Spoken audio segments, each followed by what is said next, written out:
In this video, we will demonstrate how to perform basic troubleshooting methods for your SR Smith pool lift. The lift is comprised of several components critical for proper operation. These are the frame structure, which includes the mast, the actuator arm, the support arm, and the seat assembly. The activation components, which are the actuator and the motor assembly, and lastly the control components, which are the control box, battery pack, charger, and the hand control.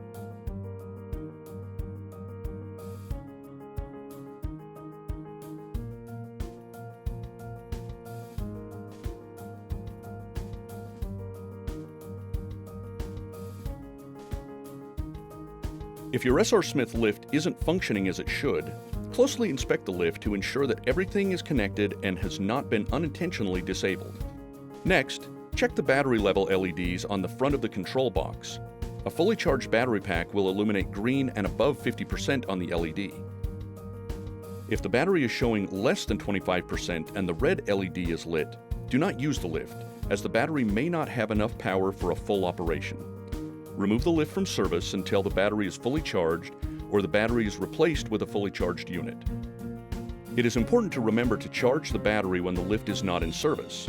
It's critical to not let the battery fully discharge, as this can affect battery life and performance. To charge the battery pack, connect it to the charger. The indicator LED on the battery pack will illuminate red, indicating that the battery pack is charging.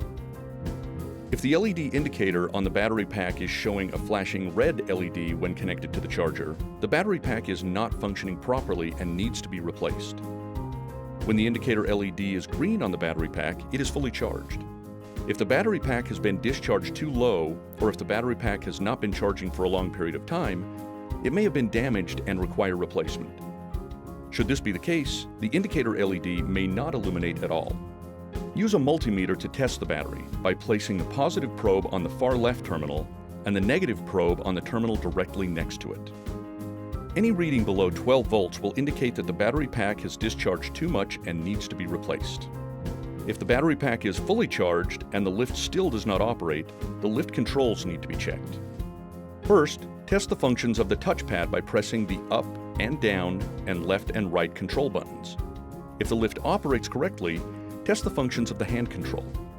Press the up and down and left and right control buttons on the hand control.